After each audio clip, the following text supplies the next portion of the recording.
Alors du coup, vous esquissez un sourire en tirant sur la corde de toutes vos forces, puis vous vous tournez alors vers vos poursuivants, en étant convaincu qu'ils vont être précipités dans le puits de mine. Malheureusement, ce n'est pas le pont qui s'abat, mais une lourde herse qui bloque instantanément l'entrée du tunnel. Vos ennemis éclatent d'un rire sardonique et dégainent leurs armes en se lançant à l'attaque. Il vous est impossible de prendre la fuite et il vous faut les combattre un par un à mesure qu'ils franchissent le pont. Alors, habileté 20 pour le premier, 30 en endurance c'est pas mal, 18, 16, ils sont tous un petit peu de plus en plus faibles en fait. Alors, du coup, ouais, bloqué par une herse. On a combien d'habiletés nous? Je sais plus. 27, 29. 29 toujours, ça n'a pas changé. On n'avait pas d'autres trucs, non. Non, 29 toujours. Ah, alors tu actives le dé spécial pour le premier combat. Allez, c'est parti, je vais lancer le dé. Et de toute façon, on est toujours max. Pour tous les combats, on sera... Ah, quoique, non, j'ai rien dit.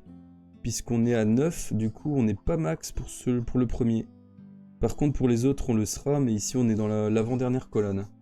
Premier ennemi qui nous tient tête, entre guillemets. Bon, allez, je lance le dé, c'est parti.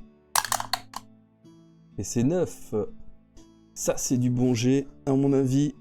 Ouais, l'ennemi est tué sur le coup, et on perd aucun point de vie. Allez, ça c'est beau. Donc lui, du coup, il est mort. Le deuxième, on est dans la colonne de droite. Je vous laisse lancer le dé, celui que vous voulez.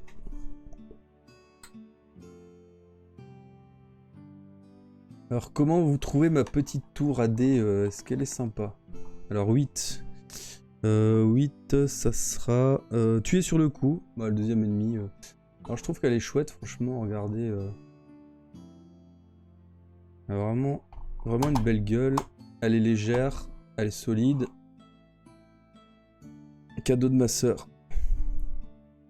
J'aime bien. Franchement, elle est chouette. Ouais, deuxième ennemi complètement massacré. Et le troisième devrait pas faire long feu non plus, puisqu'il a encore moins d'habileté et moins d'endurance.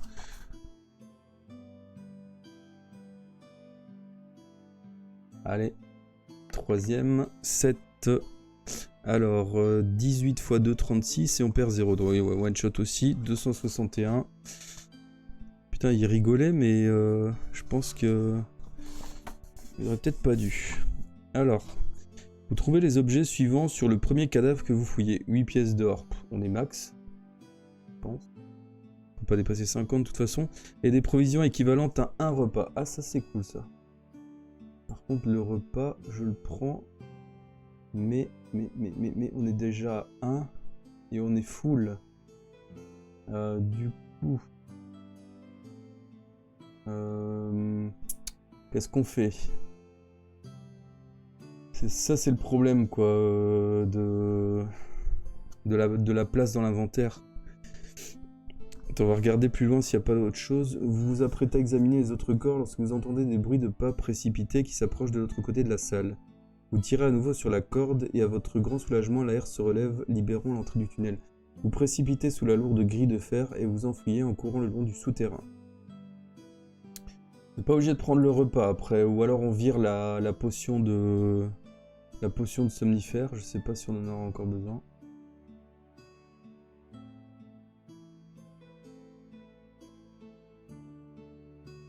On peut faire ça à la rigueur. Bah, de toute façon, ou bien on n'est même pas tenu de prendre le repas, on est quand même à 18 en endurance. Pire, on s'en fout, on laisse le repas. Allez, 348. Je doute que la potion de somnifère serve encore, mais bon, ça serait con de s'en débarrasser et que voilà. Bon, moins de 50 mètres plus loin, vous apercevez un levier fixé à la paroi du tunnel. Décidément, les leviers... Alors, votre instinct de Seigneur Kai vous incite à la méfiance et soupçonnant un traquenard, vous examinez soigneusement le sol pour essayer d'y découvrir un piège éventuel. Vous ne trouvez rien cependant, mais en levant les yeux, vous remarquez entre deux poutres la partie inférieure d'une large herse. Vous tirez le levier et la herse s'abat aussitôt, bloquant le tunnel derrière vous. Pour être certain que personne ne pourra vous suivre, vous brisez le levier à l'aide d'une grosse pierre avant de continuer votre chemin le long du souterrain. Rendez-vous au 185. Ok.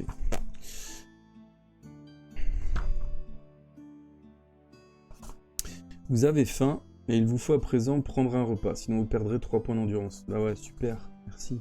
Directement, là, il nous fait perdre un repas. Mais bon, ça libère un slot dans l'inventaire, c'est pas plus mal. Ok. Alors, vous poursuivez ensuite votre chemin le long du tunnel qui se prolonge sur plusieurs kilomètres, avant d'aboutir enfin à une longue galerie déserte. Rendez-vous au 40.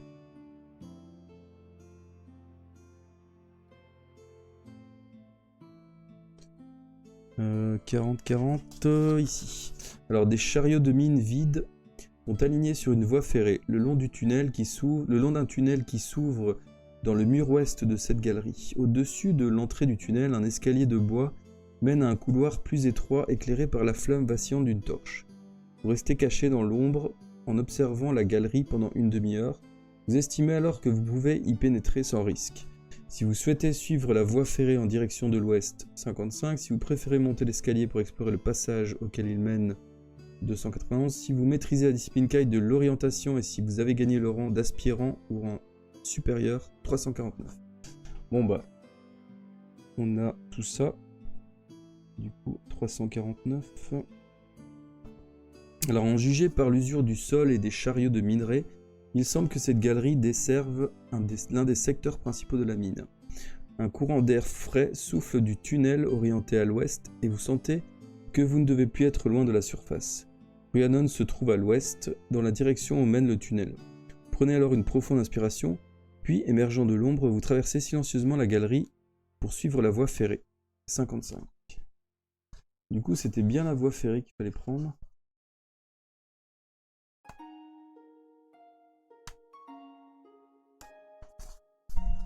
Alors la voie ferrée suit un tunnel éclairé par des torches. Passez devant des chariots de mine qui portent tous la même marque sur leur flanc de bois. Une croix ancrée surmontant les initiales OV. Donc on voit ici Oren Vanalund, baron de Rhiannon. Cette découverte vous confirme que vous avez pris la bonne direction. Soudain, des bruits de pas retentissent dans le tunnel s'approchant de vous. Ils deviennent de plus en plus sonores et s'accompagnent de cris et de claquements de fouet.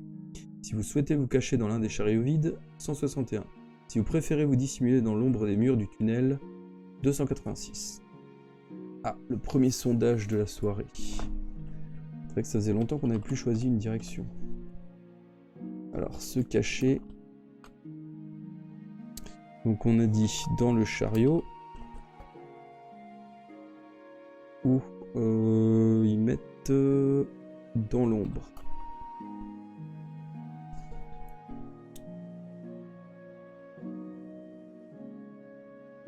Pendant ce temps-là, je bois une petite goutte d'eau.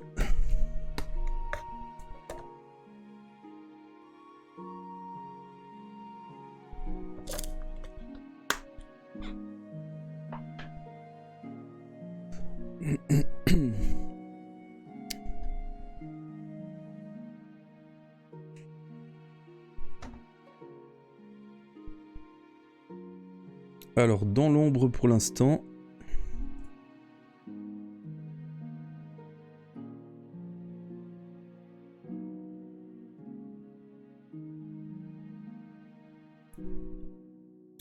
Donc on irait au 286. Le lien Discord dans ta bio. Ouais, il est dans la bio. C'est vrai que je vais claquer d'ailleurs directement le fichier. Comme ça c'est fait, j'oublie pas. Parce que sinon je sais que je vais l'oublier. Et donc le sondage dit dans l'ombre. Ok. J'attends que Discord se lance. Et je mets tout de suite le fichier dedans.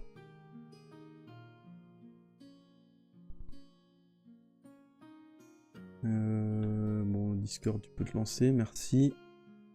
Alors, tac, où est-ce qu'il est le Discord? Ici en bas. Du coup, je vais le mettre dans livre dont vous êtes le héros, discussion. Ou collection peut-être? Collection, allez. On va le mettre là-dedans.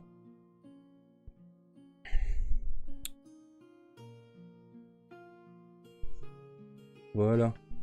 Le fichier est uploadé. Alors, donc on était dans l'ombre 286.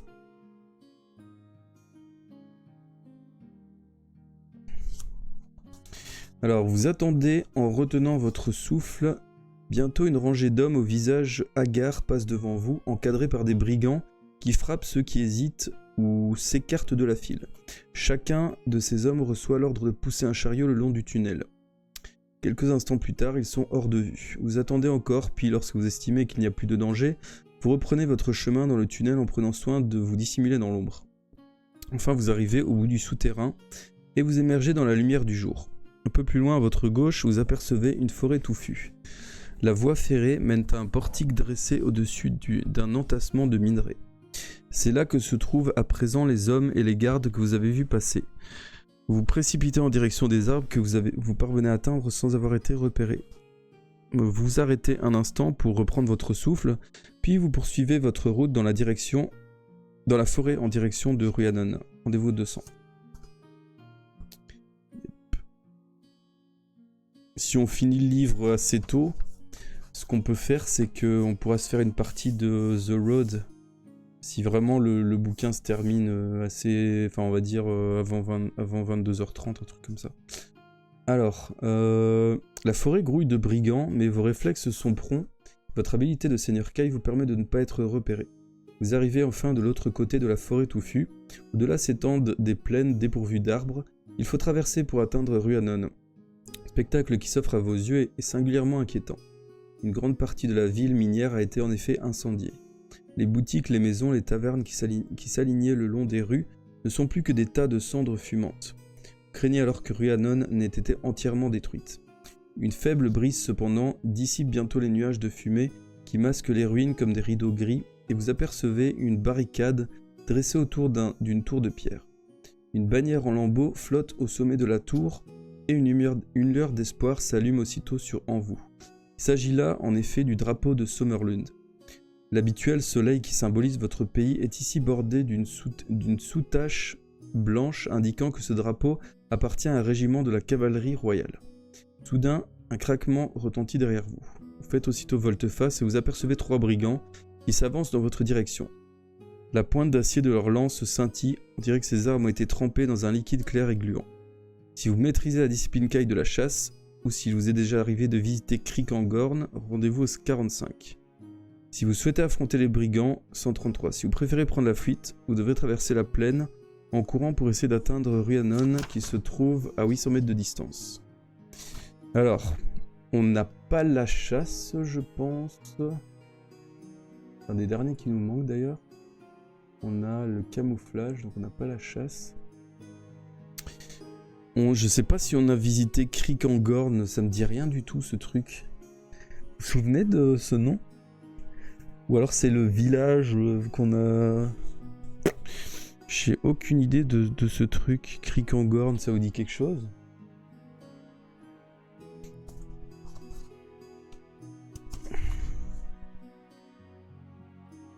Je regarde sur la carte.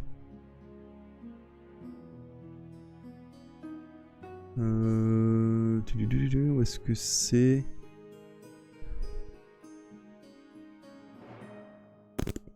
Aucune idée. Je pense pas.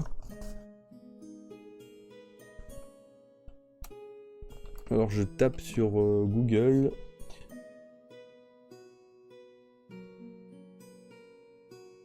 Ils disent Crick-en-Gorn, dans la population se compose essentiellement de repris de justice, de voleurs et de squales. Ça me dit quelque chose, est-ce que ça serait pas là où on a été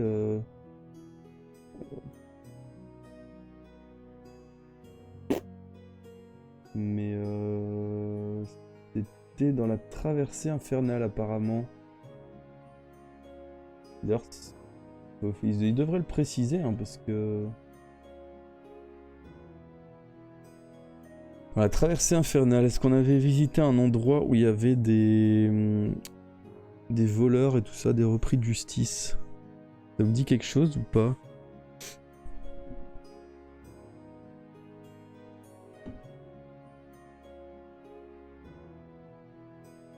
Je ne me souviens plus.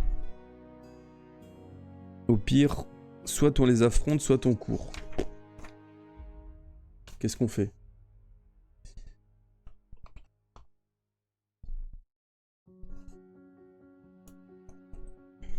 Si ça tombe, c'est pas des brigands, hein, je sais rien. Affronter ou s'enfuir.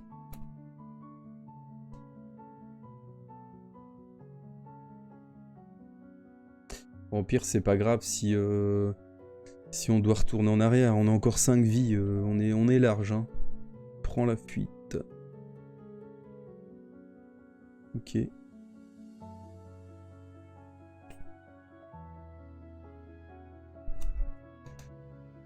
Je regarde s'il n'y a pas d'autres personnes qui votent. N'hésitez pas s'il y a des personnes qui viennent de nous rejoindre.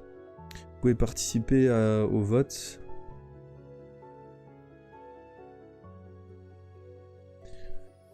Donc, on serait au 307. Moi, j'aurais affronté les brigands, mais bon. Allez, 307.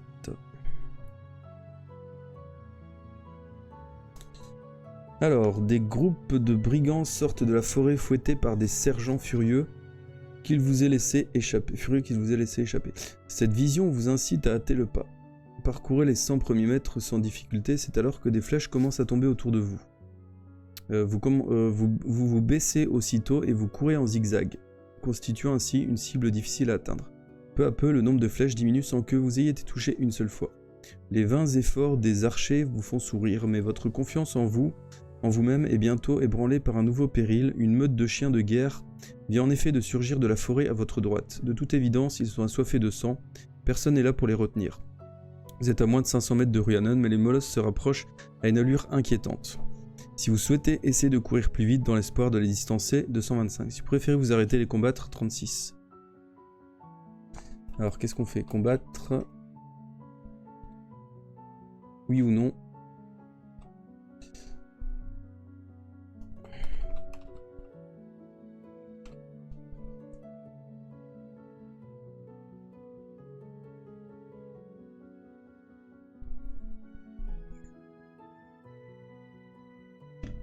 Quand même des loups de guerre, mais bon. Le problème, c'est que si on s'arrête pour combattre les loups, les autres vont nous rattraper, donc...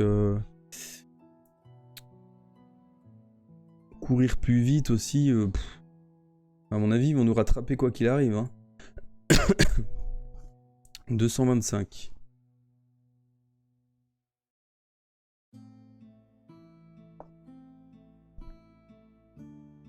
Alors, vous essayez de ne pas prêter attention aux douleurs que vous ressentez dans les jambes, ni à la peur qui vous noue l'estomac, et vous vous concentrez sur le drapeau du Summerlune qui flotte au loin comme un ultime symbole d'espoir. Votre visage ruisselle de sueur et vous avez l'impression que vos poumons vont éclater. Vous ne ralentissez pas l'allure, cependant, la pensée des chiens de guerre qui vous poursuivent pour vous dévorer suffit à vous stimuler. Vous n'êtes plus qu'à 400 mètres de la barricade et de la tour de guet. À cette distance, les visages que vous distinguez ne semblent que de petits points roses qui se détachent contre les murs. À 300 mètres de la barricade, le sol est jonché de cadavres de brigands dont la plupart ont été tués par des flèches. Nombre d'entre eux sont restés là pendant des semaines et une nuée de corbeaux croissants s'envole à votre approche. Saisi de dégoût, vous détournez la tête. Tout à coup, les échos de cris enthousiastes retentissent dans la plaine. Les soldats assiégés vous ont repéré et ont reconnu votre cape verte de Seigneur Kai. Il ne vous reste plus que 200 mètres à parcourir, vous venez de passer devant les ruines d'une maison incendiée lorsqu'une douleur intense vous déchire soudain la jambe. Une flèche vient de vous atteindre à la cuisse et vous tombez, tête la première, sur le sol boueux recouvert de cendres. Tapis dans les ruines de la maison, un brigand tend son arc et vise votre tête.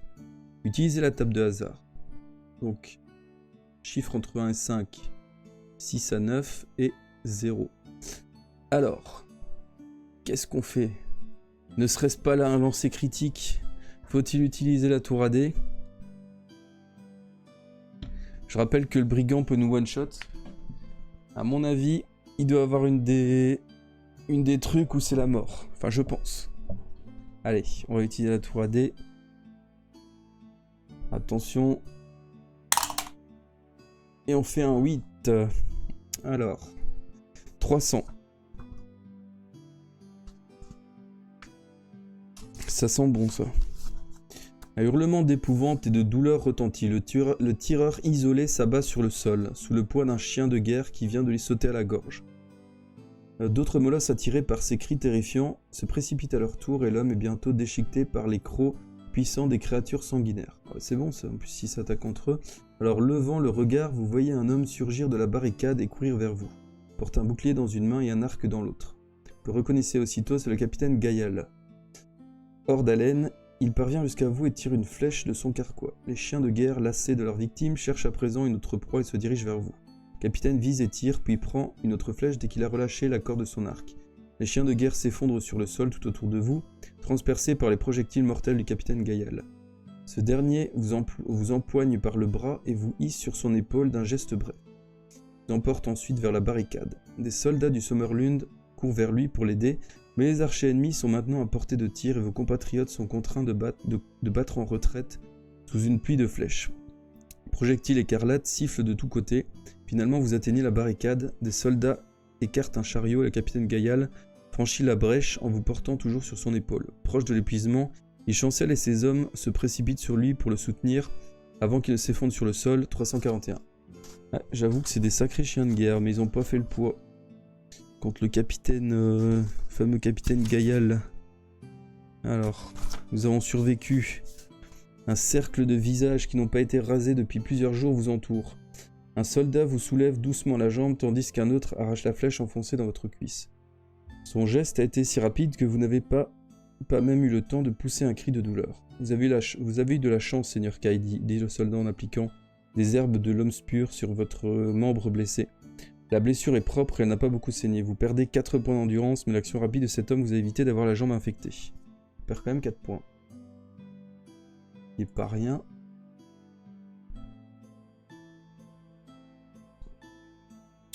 Alors les soldats vous portent ensuite le capitaine Gaïal et vous-même dans la tour de guet 116.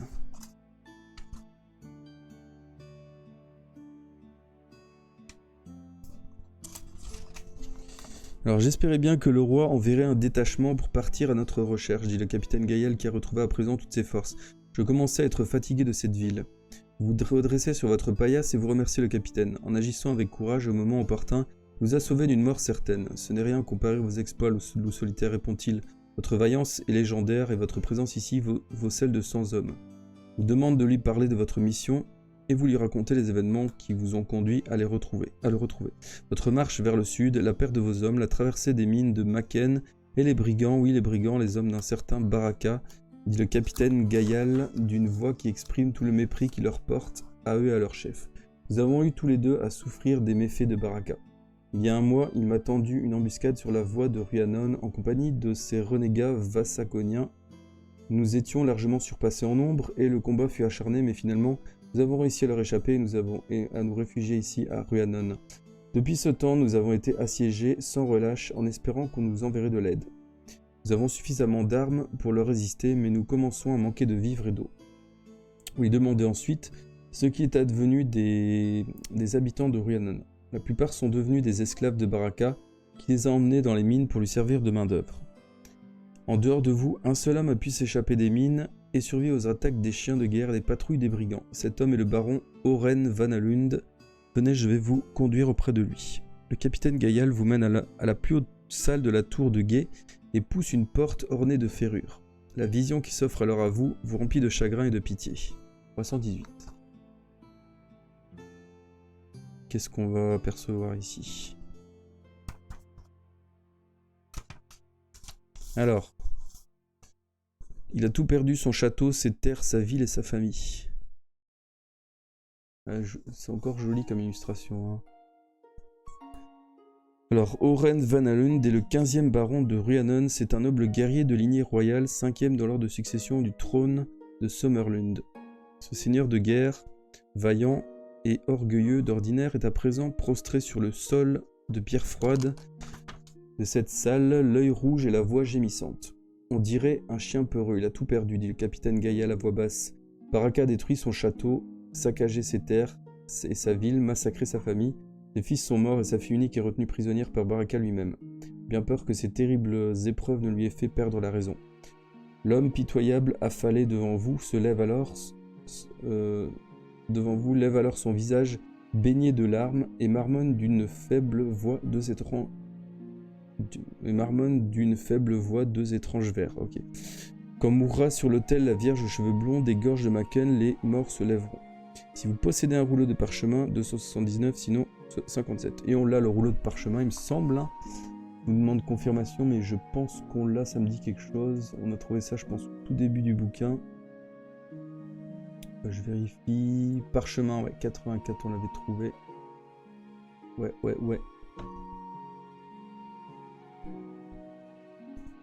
Donc 279.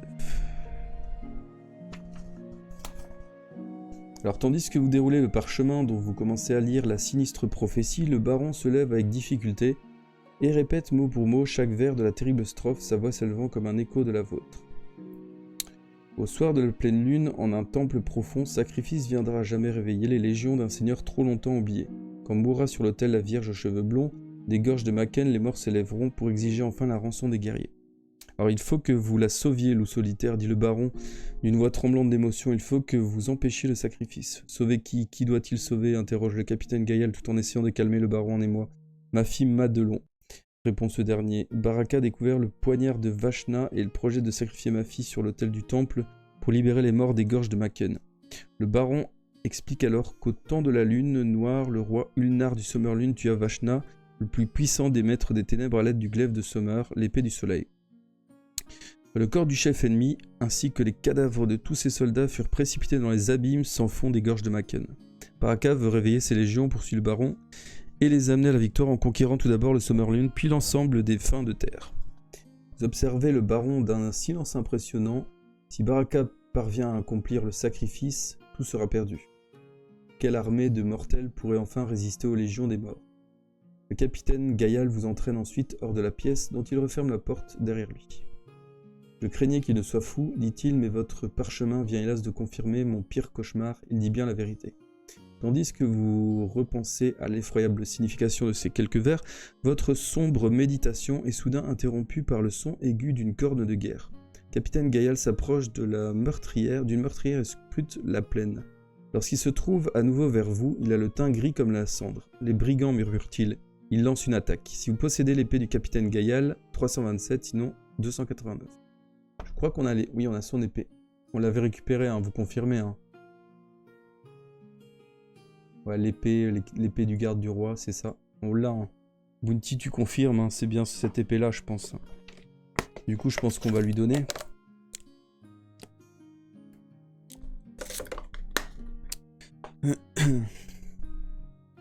Je sais plus sur qui on l'avait trouvé, c'était pas sur un... Ah si, c'était au festival avec les troubadours, là. On avait poursuivi le mec dans sa roulotte. Je sais pas si vous vous souvenez.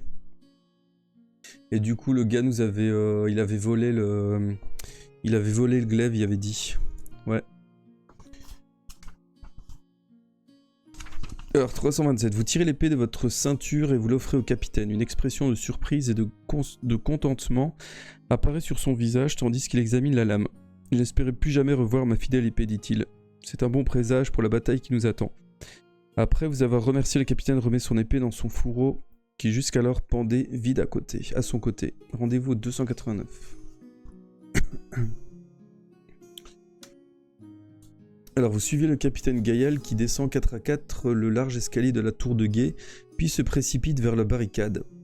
Un grondement sonore comme un lointain tonnerre retentit alors. Alors ça vous fait pas penser à la bataille dans le Seigneur des Anneaux, le deuxième, là, les deux tours. Ça vous fait pas penser à l'assaut de... comment s'appelle encore la forteresse, là... putain, je reviens plus sur le nom. Enfin bref, c'est vraiment ça, hein, ils sont vraiment inspirés de cet univers. Alors la cavalerie ennemie envahit la plaine de tous côtés et se prépare à l'attaque. Des colonnes de soldats à pied, revêtus d'armure écarlate, avancent parmi les chevaux en poussant devant eux une foule de civils terrifiés. Ce sont des habitants de Rhiannon, s'écrie le capitaine Gaïal, la main en visière au-dessus des yeux.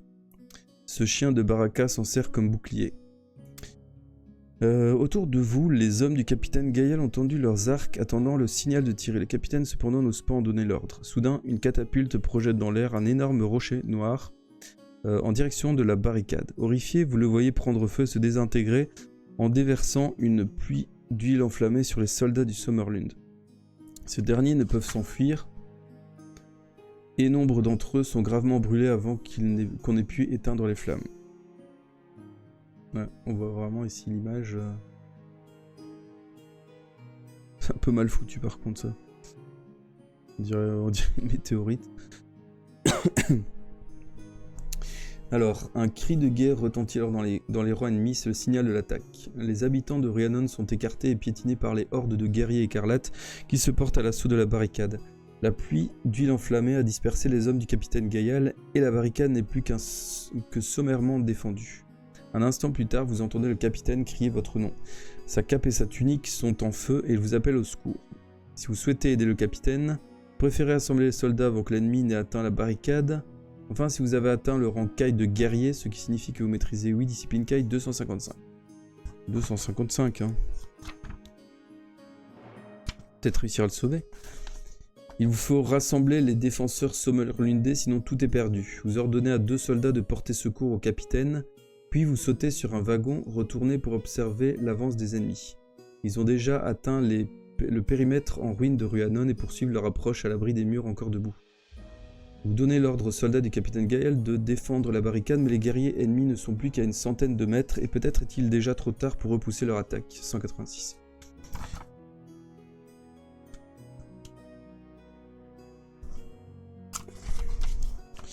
Alors, les brigands vassagoniens surgissent soudain des ruines et se lancent à l'attaque. Vous donnez aussitôt l'ordre de tirer. Puis de flèches s'abat alors sur les hommes en armure, et les pointes d'acier transpercent plastron écarlate. La première vague d'attaquants s'effondre. La seconde hésite. Une autre volée de flèches oblige l'ennemi à battre en retraite parmi les ruines. Quelques groupes de brigands ont survécu à la grêle mortelle et sont parvenus à atteindre la barricade. D'autres sont tués au moment où ils tentent de franchir la ligne de défense.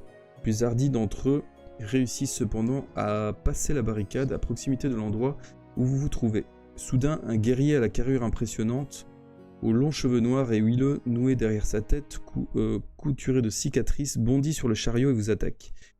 Il vous faut le combattre. Donc un guerrier vassagonien qui a 18 d'habileté et 25 d'endurance. On peut prendre la fuite à tout moment. Ok. Donc on va l'attaquer, hein. On est de toute façon on est au max. On est à 11. Allez, on lance les dés dans la tour. C'est parti, on est bien là, normalement. 1, par contre ça c'est un lancer de merde. Alors, du coup, il perd 18 et nous on perd 3. Donc il lui reste 7. De toute façon, le prochain assaut sera mortel pour lui. Mais nous on perd quand même 3 points. Ça c'est pas cool. On peut pas faire des gros lancers à chaque fois. Hein. Alors, et tu as fait 6. Donc il est mort et on perd 1 point de vie. Il nous met à 10.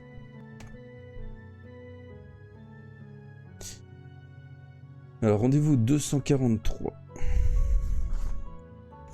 Capitaine Gaïal passe devant le chariot à la tête d'une douzaine de ses meilleurs soldats et lance une contre-offensive qui repousse l'ennemi jusqu'à la barricade.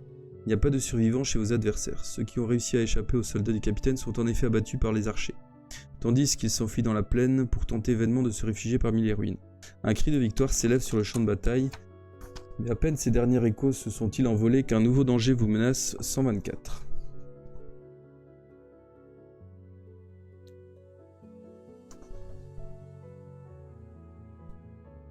Alors l'illustration, les flèches se figent dans le panneau de bois.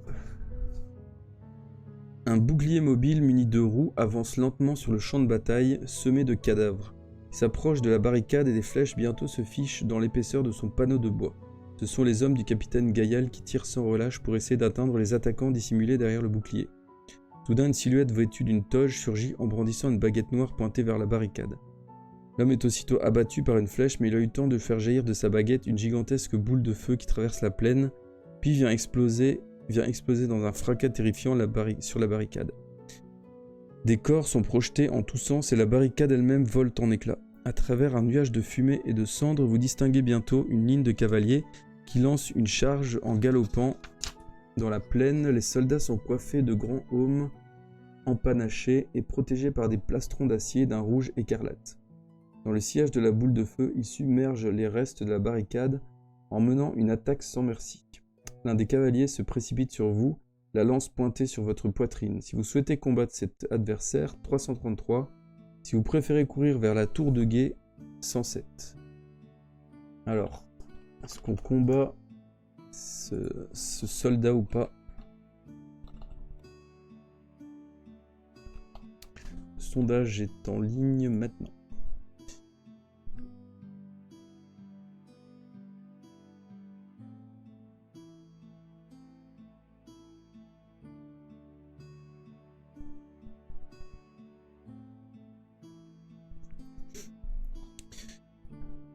Il se précipite donc sur nous, la lance pointée sur notre poitrine. Qu'est-ce qu'on fait?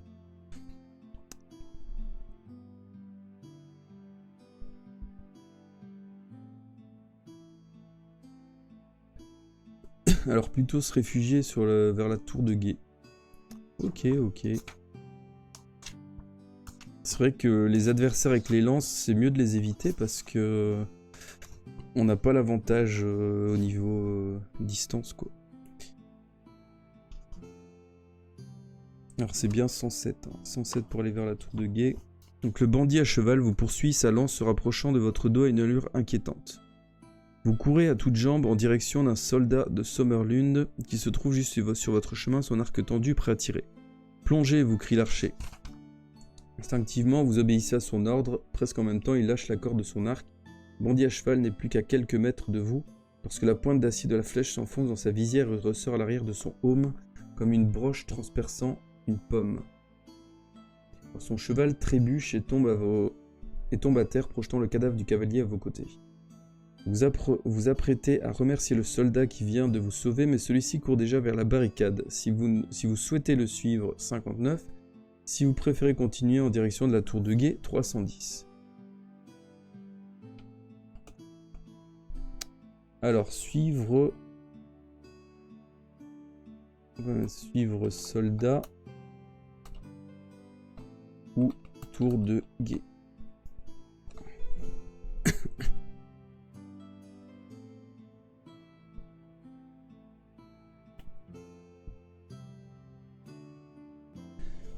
Dire qu'on est déjà pas loin de la fin du livre, hein, c'est fou. Hein.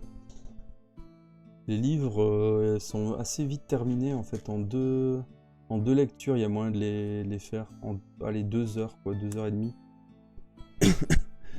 Et encore là je lis tout haut, donc ça prend plus de temps que si je lisais moi-même. 59.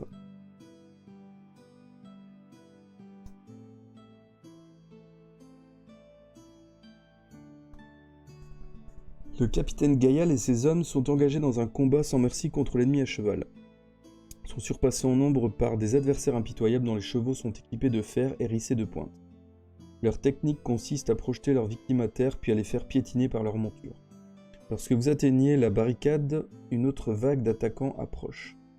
Des maîtres chiens vêtus d'armure se déploient devant une troupe d'infanterie armée de lances. Ils tiennent en laisse des meutes de chiens de guerre. À une 50aine de mètres de la barricade, les hommes en armure s'immobilisent et se penchent pour lâcher leur molosse. Alors on va lancer un dé pour voir ce qui va nous arriver.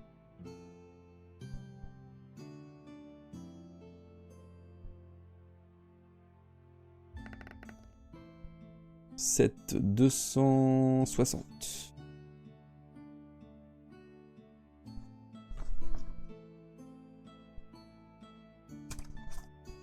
Alors les chiens de guerre s'élancent en direction de la barricade, les yeux brillants de férocité.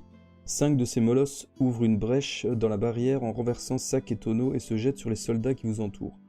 D'un seul coup de votre arme, vous tuez 2 de ces chiens répugnants, mais dans le feu de l'action, vous ne remarquez pas que d'autres molosses bondissent sur vous par derrière. Sous le choc, vous êtes précipité en avant sur les débris de la barricade effondrée. Avant que vous ayez pu vous relever, ils vous plantent leurs crocs dans les jambes, vous devez à présent les combattre. Donc ils ont 18 en habileté, 30 en endurance. Si vous êtes toujours vivant après 3 assauts, donc on a 3 assauts max, mais normalement 2 maximum ça devrait suffire. Donc là on va lancer un petit dé pour le premier assaut et on est toujours maximum. Alors 3, je sais pas si on va les one shot par contre avec 3. 11 x 2, 22 et nous on perd 2. Non, ils sont pas one shot.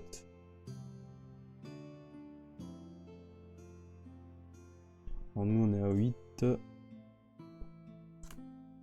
On va faire un deuxième assaut. 2. Ils sont morts, nous on perd 2. On a perdu pas mal de points de vie au combat. Hein. Après c'est le combat final je pense. Donc, enfin le combat final, la fin du bouquin. Donc c'est normal qu'on prenne un peu plus de dégâts. Alors, 3 soldats du Summerlune se précipitent pour vous venir en aide. Abattant leurs épées sur les chiens de guerre, ils parviennent à tuer en quelques instants les monstrueuses créatures. Vous relevez tant bien que mal en essayant de faire le point de la situation, tandis que la bataille fait rage autour de vous. Les soldats du Summerlune contrôlent toujours la barricade, se rassemblant en groupe devant des brèches pour empêcher l'ennemi de s'infiltrer. Des lances et des flèches volent en tous sens, s'enfonçant dans le métal, le bois et dans la chair des combattants. Les hommes tombent de leurs chevaux, leurs montures hennissent et s'emballent, le sol est jonché de cadavres et de soldats blessés. Les chiens de guerre ont été repoussés vers leurs maîtres armés de lances, qui s'approchent à présent derrière un mur de boucliers. À votre droite, un brigand essaye de sauter la barricade à cheval. Mais l'animal est blessé et à l'agonie, il lui est impossible de bondir. Son cavalier est projeté en avant et tombe derrière vous. Si vous souhaitez attaquer ce guerrier pillard 90, si vous préférez rassembler les soldats du Summerlune pour repousser l'avance des lanciers, rendez-vous au 3. Alors, qu'est-ce qu'on fait? Donc, soit on attaque le brigand, et soit on repousse les lanciers.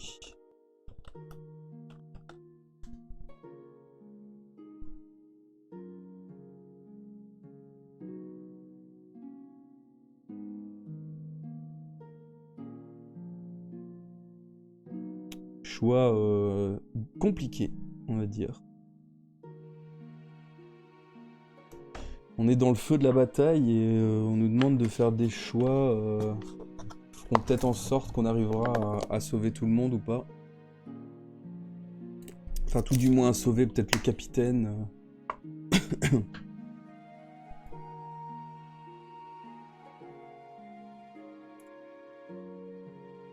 Alors, vous dites attaquer le brigand. 90.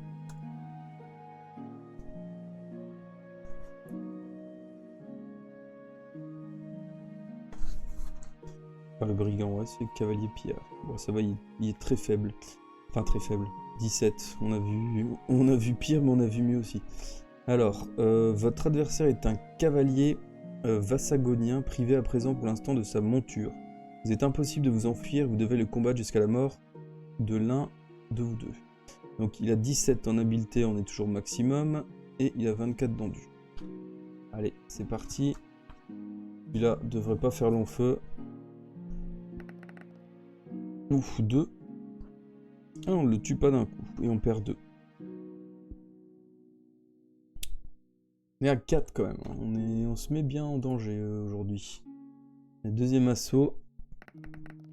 Ah, là on le tue, on perd pas de points de vie, c'est cool. Donc on est 249. On va essayer, l'objectif ça sera de finir le bouquin sans perdre une seule vie. Alors le chef de la cavalerie ennemie est un guerrier de haute taille à la peau sombre. On arrive au boss, c'est bon. Enfin au boss de la cavalerie, peut-être qu'il y en a un autre après, je sais pas. Alors vous précipitez vers la barricade et vous arrachez un arc des mains d'un soldat mort. Vous avez repéré le chef de la cavalerie ennemie. C'est un guerrier de haute taille à la peau sombre et au nez droit et fin. Il est en train de rassembler ses hommes au pied de la tour de guet. Il vous faut absolument le tuer avant qu'il n'ait pu regrouper ses troupes, sinon le capitaine Gaïal et ses soldats seront impitoyablement massacrés. Vous encochez une flèche et vous bandez votre arc. La corde tendue s'enfonce dans la chair de vos doigts tandis que vous visez. Utilisez la table de hasard pour obtenir un chiffre. Si vous maîtrisez la discipline Kai de la maîtrise des armes, quelle que soit l'arme dont il s'agit, vous ajoutez 2 au chiffre que vous aurez tiré. Donc on a la maîtrise des armes, on s'en fout de l'arme choisie. Et du coup on doit faire un lancer pour savoir ce qui va se passer par rapport à notre tir de flèche sur ce chef de la cavalerie. J'avoue le pif, pas mal. Donc 5 plus 2, on est à 7. Ah, on n'est pas max, rendez-vous au 323. Je crois que c'est pas le super bon truc, mais... Alors vous lâchez la corde de votre arc, la flèche siffle et vient s'enfoncer profondément dans l'épaule. Ouais, on l'a eu dans l'épaule. Peut-être qu'avec un jet plus fort, on l'aurait eu dans la tête. Dans l'épaule du chef des brigands. Vous l'entendez hurler de douleur, mais bien qu'il soit gravement blessé, il tente malgré tout de rassembler ses hommes. Vous penchez pour ramasser une autre flèche, mais vous constatez avec horreur que le carquois du soldat mort est vide. Relevant la tête, vous apercevez 2 guerriers vassagoniens qui ont mis pied à terre, escaladent la barricade en se dirigeant vers vous.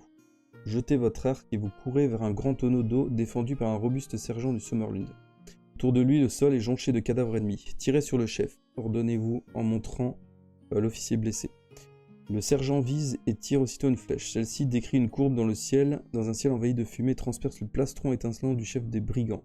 Ses yeux cruels se brouillent et se ferment, puis il glisse à bas de son cheval, la flèche plantée dans le cœur, 148. Ouais, il est mort quand même, mais c'est pas nous qui l'avons achevé, quoi. Alors, rassemblement, lance la voix du capitaine Gaïal dominant la fracas de la bataille. Rassemblez-vous autour de moi, soldats du Summerlund. Un courageux capitaine regroupe ses soldats protégés par des boucliers et charge le flanc des cavaliers ennemis qui vacillent et reculent. Le capitaine et sa troupe parviennent à semer la panique dans les rangs adverses et bientôt un héros vassagonien, son armure écarlate cabossée et le visage éclaboussé de sang, s'éloigne de la bataille pour sonner la retraite. Vous voyez alors les brigands survivants lancer leur monture au galop, cherchant désespérément à s'échapper par la brèche ouverte dans la barricade. Submergés par la peur et la fatigue, ils s'élancent sur leur propre troupe d'infanterie qui s'avançait en renfort. Les soldats à pied sont ainsi renversés et écrasés par la cavalerie qui les piétine. Le capitaine Gaïal mène ses hommes jusqu'à la barricade et une volée de flèches mortelles s'abat alors sur l'ennemi en déroute. Pour les Vassagoniens, c'est le coup fatal, ils jettent leurs armes et s'enfuient à toutes jambes pour essayer d'échapper à la pluie de flèches qui tombe d'un ciel envahi de fumée. Un cri de guerre fier et strident les poursuit à travers la plaine. Vive le Summerlund, rendez-vous au 137. Donc on voit là, ils sont en train de battre en retraite. Alors le drapeau avec le scorpion, un truc qui a rien à voir, quoi. Pourquoi une icône de scorpion? Alors, tout autour de la barricade, les ennemis refluent en désordre. Les cornes de guerre des brigands sonnent la retraite, exhortant les guerriers vaincus à fuir le champ de bataille. Jubilant, le capitaine Gaïal émerge de la fumée, les yeux de son casque cabossé. Je me suis gouré là, non? Les yeux brillants comme des joyaux sous les bords de son casque cabossé. Nous avons triomphé, loup solitaire s'exclame-t-il. L'ennemi est vaincu. Les hommes du capitaine ont entrepris de rebâtir la barricade et de soigner leurs camarades blessés. Les Vassagoniens sont finis. Yes.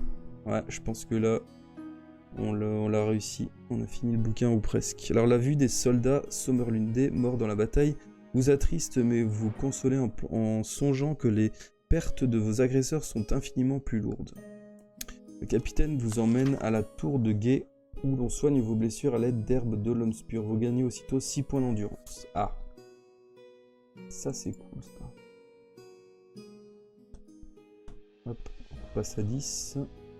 Alors, nous avons vaincu ces brigands, mais je crains bien qu'il ne s'agisse là que d'un bref répit, dit le capitaine dont le visage à présent a pris une expression grave et sombre. Le sacrifice de la fille du baron Vanalune doit être empêché à tout prix, si nous voulons éviter la catastrophe. Nous n'aurions pas la force en effet de nous opposer aux légions des morts ressuscités de leur tombe. Les vers de la prophétie vous reviennent aussitôt en mémoire, et un frisson vous parcourt l'échine quand vous repensez à la menace qu'ils font peser. Dans 3 jours, lorsque la lune sera pleine, Baraka sacrifiera la fille du baron dans le temple souterrain et ce sacrifice libérera les morts des gorges de Maken, le gouffre maudit. Faut à tout prix l'empêcher. Ce sacrifice, rendez-vous au 12. Ah, quoique, on n'a peut-être pas terminé. Ce sera peut-être dans le prochain livre ou dans celui-ci, je sais pas. Alors, à 80 km au sud de Rhiannon, la cité en ruine de Maken se dresse tout au bord des gorges du même nom. Sentez soudain une sueur froide perler à votre front. Vous venez en effet de vous rendre compte que pour atteindre votre but, il vous faudra parcourir 80 km de terrain entièrement contrôlé par l'ennemi. Il vous reste cependant une lueur d'espoir. Vos chances de succès devraient être à présent plus grandes qu'avant la bataille compte tenu de la déroute des armées adverses. Avant de vous mettre en chemin, le capitaine Gaïal vous offre les objets suivants parmi lesquels vous pouvez faire votre choix. Ah. Je sais pas si on a besoin de tout ça. On va peut-être prendre les repas. On va regarder dans l'inventaire. On est à 2, 3, 4, 5, 6, 7. On a déjà une corde, donc on n'a pas besoin. Potion, on va pas la prendre. Quoique, on peut prendre plutôt la potion à la place du repas. Ah non, il n'y a pas de repas, je suis con. Ah bah si, des vivres équivalents à 3 repas. Qu'est-ce qu'on prend? Plutôt la potion, non?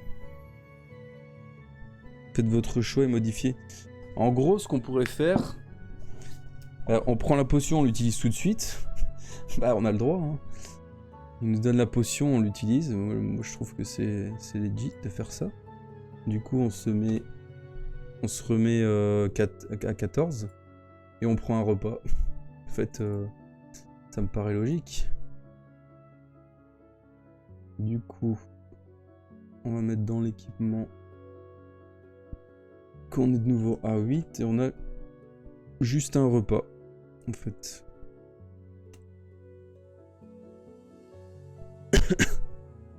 Alors, donc 140.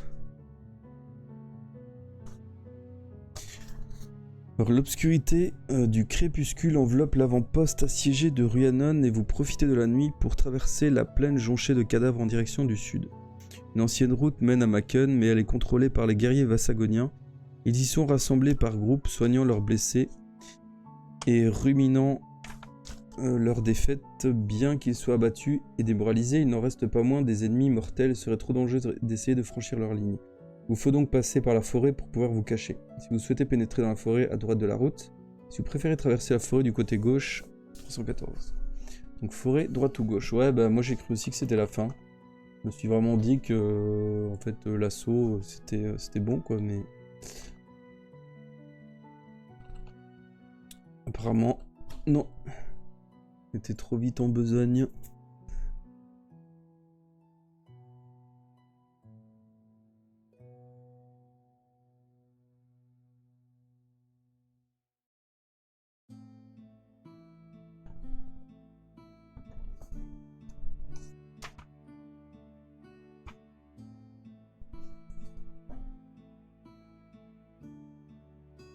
Je sais pas, je pense pas, mais si on doit encore traverser la forêt, arriver à la truc où il y a le sacrifice, là, on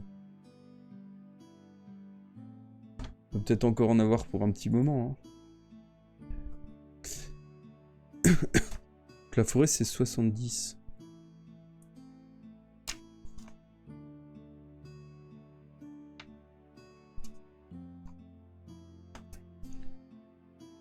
Alors, les feux de camp allumés le long de la grande route vous permettent de repérer votre chemin dans la forêt. Les guerriers pierres sont rassemblés autour des flammes, cherchant quelques réconforts dans leur chaleur. De toute évidence, ils négligent leur tour de garde et vous n'avez aucune difficulté à éviter les patrouilles. Au matin, vous avez atteint la lisière de la forêt. Devant vous s'étendent des champs de blé. Vous apercevez au-delà un petit village niché au fond d'une vallée peu profonde. Quelques sentiers étroits traversent les champs et vous distinguez des essaims d'insectes qui volent çà et là. Marchez le long d'un de ces sentiers lorsque vous apercevez soudain des brigands qui se dirigent vers vous, leurs lances jetées sur l'épaule. Ils avancent d'un pas insouciant, comme s'ils se promenaient. Si vous possédez un médaillon d'Onyx 305, si vous souhaitez vous cacher parmi les épis de blé, si vous maîtrisez le camouflage et que vous avez atteint le rang caille de gardien, 49. Je pense pas qu'on ait le médaillon.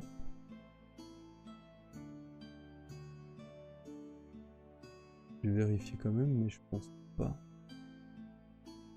Parchemin, code de maille, effigie. Casque, diamant. Pendentif en étoile. Je pense pas que ça soit ça. De toute façon, on a le camouflage. Hein. On a le camouflage et on est bon. Donc on va se rendre au 49. Pour une fois qu'on l'utilise, ce camouflage, c'est vrai que ça n'aura pas servi beaucoup. Alors, vous vous glissez parmi les épis de blé en prenant soin de les écarter tout d'abord de vos mains tendues. Puis vous vous accroupissez tandis que des tiges de blé se remettent en place. Désormais impossible de vous voir. Retenant votre souffle, vous entendez les brigands passer à quelques dizaines de centimètres de vous sans remarquer votre présence. Lorsque vous êtes sûr qu'ils se sont suffisamment éloignés, vous sortez de votre cachette et vous votez de poursuivre votre chemin 204. Bon, un combat évité. C'est toujours ça.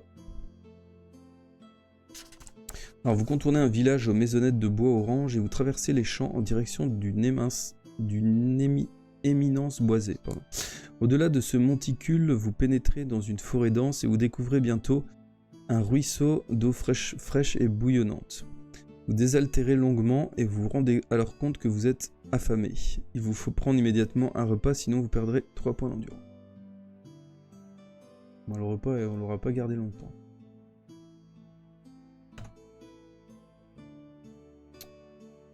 Par contre, je modifie.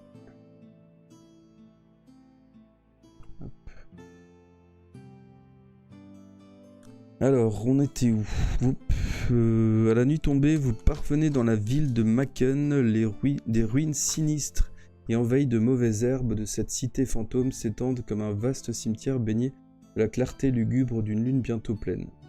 Un long gémissement retentit comme la plainte d'âmes errantes et désespérées. C'est le cri des gorges de Maken. Vous n'avez pas dormi depuis presque 2 jours et la fatigue vous submerge.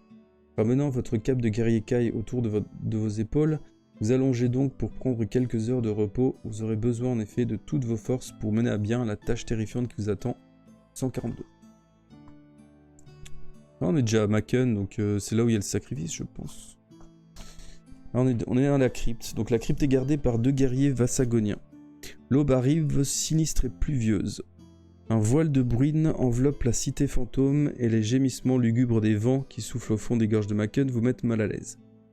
C'est le Mordor en fait. Vous contemplez longuement les ruines, votre cape de seigneur caille serrée autour de vos épaules pour vous protéger du froid et de l'humidité. C'est ici même au temple de la lune noire que le roi Ulnar du Sommerlune tua le seigneur Vashna, le plus puissant des maîtres des ténèbres. C'est vraiment ça quoi.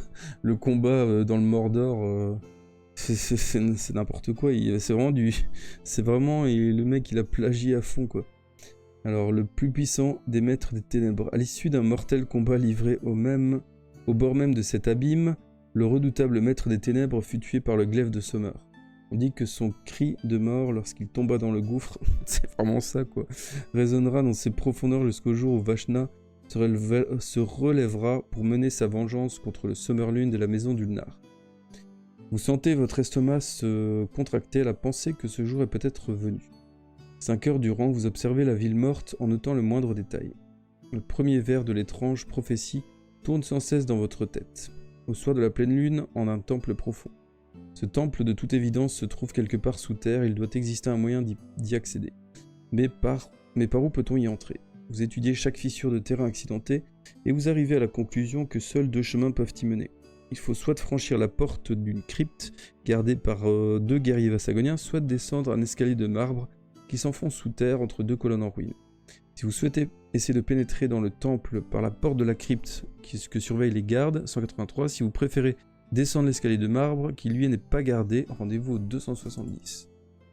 Alors, crypte. On entre par donc la porte ou par l'escalier.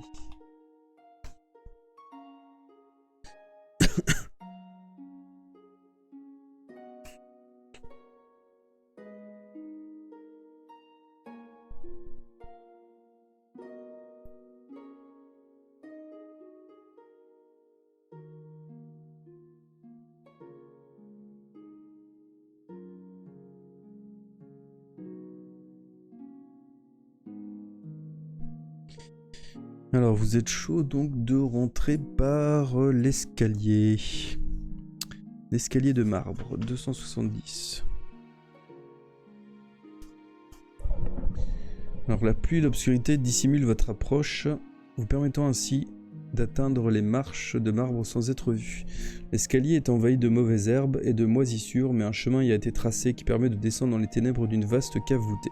Si vous possédez une torche dans votre sac à dos, 29, si vous possédez une sphère de feu, on a toujours la sphère de feu, on a la torche, on a tout ce qu'on veut. Si vous n'avez ni l'un ni l'autre, vous pouvez poursuivre votre chemin, et vous est également possible de quitter la cave. Ouais. Donc on a tout ça, si vous possédez une torche. On va utiliser la torche, tant qu'à faire, 29. Alors la torche projette une lueur ardente qui quelques secondes plus tard vacille et s'éteint. Vous essayez de la rallumer mais vos efforts restent vains. Si vous avez d'autres torches dans votre sac à dos, vous vous apercevrez que pour quelques mystérieuses raisons, il sera également impossible de les rallumer. Si vous disposez d'une sphère de feu, rendez-vous au 168. On a une sphère de feu. On a perdu une torche. On va le noter dans l'équipement qu'on a une torche en moins. Il nous libère une place. C'est pas plus mal. La torche. Et on a bien la sphère de feu que je vérifie. Ouais, on l'a toujours. Du coup, 168.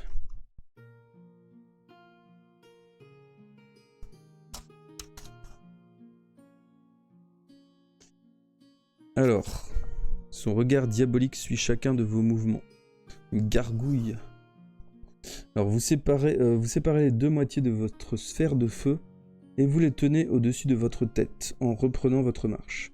Vous êtes alors saisi d'horreur en apercevant une hideuse créature à la peau noire perchée sur une poutre près du plafond. Son regard diabolique suit chacun de vos mouvements et sa gueule s'ouvre et se ferme comme si elle proférait des silencieuses malédictions.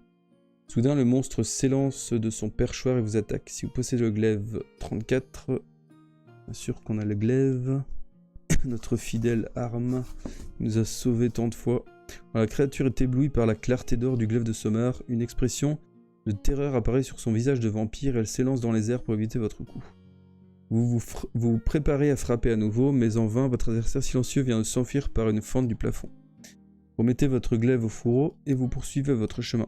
Vous remarquez alors une ouverture dans le mur, au-delà de laquelle s'étend un couloir long et étroit. Si vous souhaitez emprunter ce couloir, 235, si vous préférez quitter les lieux et essayer d'entrer dans le temple par la porte de la crypte que surveillent les gardes, 183. On va emprunter le couloir, hein, j'ai envie de dire, si on est là maintenant, on va pas faire demi-tour. Alors, le souterrain aboutit à un escalier qui s'enfonce à une trentaine de mètres de profondeur. Au bas des marches, un petit couloir mène à un croisement où vous découvrez un tunnel orienté nord-sud. Direction du nord, vous apercevez une caverne éclairée par des torches. Des meurtrières sont aménagées dans ces parois au sud du tunnel. Au sud, le tunnel aboutit à une sorte de balcon. Si vous souhaitez explorer la caverne, rendez-vous 177. Si vous préférez vous diriger vers le balcon au 100. Alors, qu'est-ce qu'on fait ? Est-ce qu'on va vers la caverne ou vers le balcon ?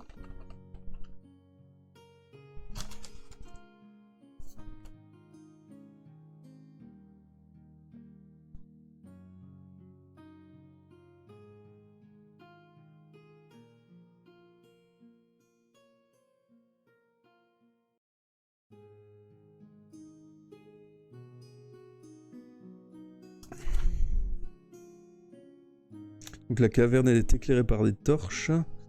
Et au sud, il y a un tunnel qui aboutit à une sorte de balcon.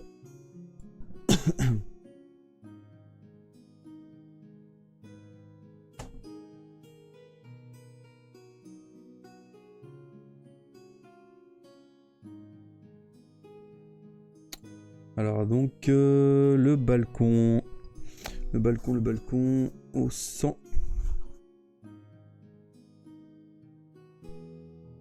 Un sentiment de répulsion vous envahit tandis que vous contemplez l'autel et le sanctuaire du temple souterrain. Votre sensibilité de Seigneur Kai semble s'enflammer comme si chaque nerf de votre corps vous incitait à fuir ces lieux maléfiques. Putain, c'est quoi ce truc ? Procession de prêtres. Alors, d'immenses braseros de métal fondu entourent un autel noir sur lequel est étendue la blonde Madelon, fille du baron Vanalund. Elle paraît plongée dans une transe profonde, sa respiration est lente et brève. De l'autre côté de l'autel, vous apercevez deux portes massives de pierre noire, chacune est gravée d'une gigantesque tête de mort. Dans un autre coin du temple, hors de vue pour l'instant, une troisième porte s'ouvre et une procession de prêtres vêtus de capes rouges fait son entrée. Ils ont la tête encapuchonnée et chacun porte dans ses mains tendues d'étranges amulettes. Défilent devant l'autel, déposent leurs amulettes en cercle autour du corps de la jeune fille, puis s'éloignent dans un silence total.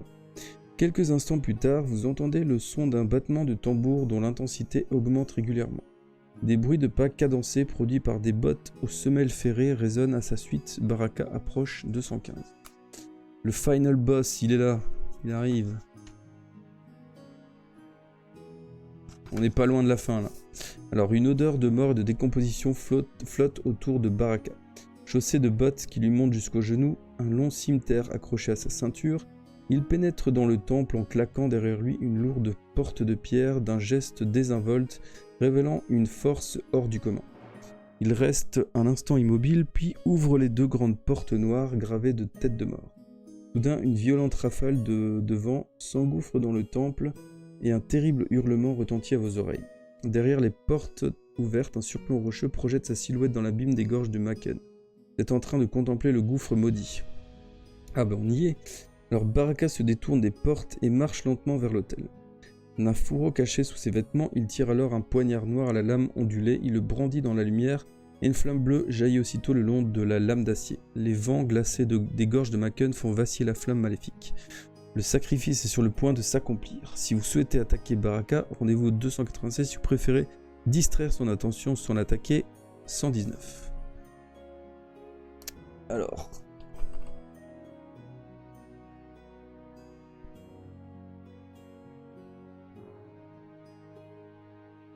soit on l'attaque, ou soit on le distrait.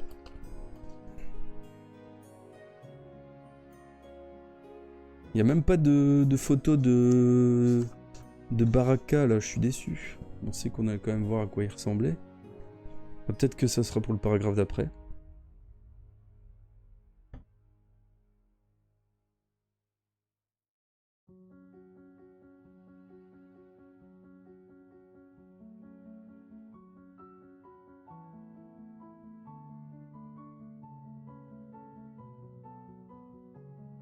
Bah ouais, j'avoue que là, ils auraient pu mettre une illustration, mais peut-être qu'elle va venir. Hein. Alors, l'attaquer directement. 296. Moi, j'aurais distrait, mais bon. Alors, si vous possédez le glaive, si vous disposez d'un flacon d'eau bénite, je ne pense pas qu'on en ait un. Donc, 325. Le flacon, on n'a pas un. Non. C'est un vampire. 325. Ah ben le voilà, le fameux boss de fin. Et il a quand même 25 d'habileté, hein. On a plus 4 en coefficient contre lui. Alors lorsque vous dégainez le glaive de Sommer, la plainte du vent retentit avec plus de force, comme animé d'une soudaine fureur. En voyant étinceler la lame d'or qui tua Vashna, maître des ténèbres, Baraka a un bref mouvement de recul. Il se reprend aussitôt, mais la menace de l'arme magique a quelque peu ébranlé la puissance de sa volonté, et il ne pourra pas utiliser contre vous sa redoutable force mentale au cours du combat. Il reste cependant invulnérable à la discipline caille de la puissance psychique. Il vous faut à présent affronter l'aristocrate renégat armé de son cimeterre, en un combat sans merci qui ne s'achèvera que par la mort de l'un de vous deux. Et c'est le dernier paragraphe, 350, donc si on le bute, on a fini le jeu. Alors est-ce qu'on va réussir à le one-shot? Je ne pense pas, puisque je pense que on est à 29... Ouais, on a 4. On ne peut pas le tuer d'un coup. Ah, le combat final, du coup on utilise la tour, ça me paraît une bonne idée. Allez. Du coup, on fait le premier assaut. Et on fait un 10 max. C'est beau ça. Du coup on lui met 20 d'un coup. Et on prend 0. Donc il est à 9 PV. Et donc je pense que ça va être un easy win. On va même peut-être l'avoir au deuxième.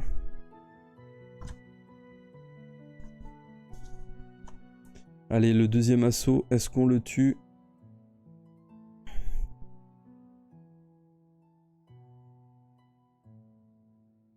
Allez, deuxième lancé. 9. Ah bah oui, voilà. Sans perdre un point de vie. Ça c'est beau ça. On lui met 18 points et on en perd 0. Il est évidemment décapité. Et on arrive au paragraphe de fin. Alors, GG. Tandis que meurt Baraka, le vent se met à souffler plus fort et son mugissement s'intensifie, emplissant le temple d'une longue plainte désespérée. Vous sentez l'esprit maléfique et glacé de Vashna, maître des ténèbres, vous envelopper dans une ultime étreinte. Mais il ne peut rien contre vous, le sacrifice a été empêché, et il est désormais condamné à se lamenter en rêvant d'une victoire qui ne viendra jamais. Le poignard de Vashna repose sur le sol noir du temple, vous le ramassez et vous le glissez dans votre ceinture. Donc on inscrit dans les objets spéciaux. GG. Objets spéciaux. Donc on va mettre le poignard. 1, 2. C'était quoi le nom? Poignard de Vashna. Putain, on l'a fait sans perdre une seule vie, quoi. Vraiment, ça c'est beau, ça. Alors, la diabolique flamme bleue s'est éteinte et aussi longtemps que vous resterez en possession de cette arme maudite, Vashna, maître des ténèbres et ses légions de guerriers morts demeureront prisonniers du gouffre maudit. Vous libérez la blonde Madelon, attachée sur l'autel, et vous la portez à l'air libre à travers les couloirs du temple. Lorsque vous émergez parmi les ruines que baigne la clarté de la pleine lune, un spectacle extraordinaire s'offre à vos yeux. Les guerriers de Baraka fuient en tous sens la cité fantôme, poursuivis par une armée de cavaliers. Les flammes de leurs torches et le clair de lune illuminent le soleil qui orne leur tunique. C'est l'armée du Sommerlune commandée par le roi Ulnar en personne qui leur donne ainsi la chasse. Vos compatriotes lancent des cris enthousiastes pour saluer votre courage et leur acclamation étouffe les longs gémissements qui s'élèvent des profondeurs du gouffre maudit. Une fois de plus, vous êtes révélé comme un authentique héros de votre patrie. Lorsque vous déposez Madelon dans les bras de son père, l'intensité de son bonheur vous donne le sentiment d'avoir pleinement accompli votre mission. En vérité, vous êtes plus que tout autre digne du titre de Seigneur Kai, vous avez triomphé à l'issue d'une quête périlleuse, mais vos exploits ne s'arrêteront pas ici. L'épopée du loup solitaire, dernier des Seigneurs Kai, est loin en effet d'être terminée, car un nouveau défi, tout aussi implacable que les précédents, vous attend à présent dans le 5e volume de la série, et ils disent pas lequel. Alors que dans les autres, ils mettaient le titre. Alors je sais pas c'est qui lui, est-ce que c'est le roi? Est-ce que c'est censé être nous? Je sais pas. Alors les guerriers de Baraka sont chassés par l'armée du Sommerlune. Ça c'est beau, hein. Une illustration, 2 pages là. Franchement, ça c'est magnifique. On voit le roi avec son destrier. Les ennemis en déroute. La crypte. Avec le vent. Ouais, c'est beau, hein. Franchement. Il n'y a pas à dire sur ce coup-là. Ils ont géré. Du coup. On en a fini pour le gouffre maudit.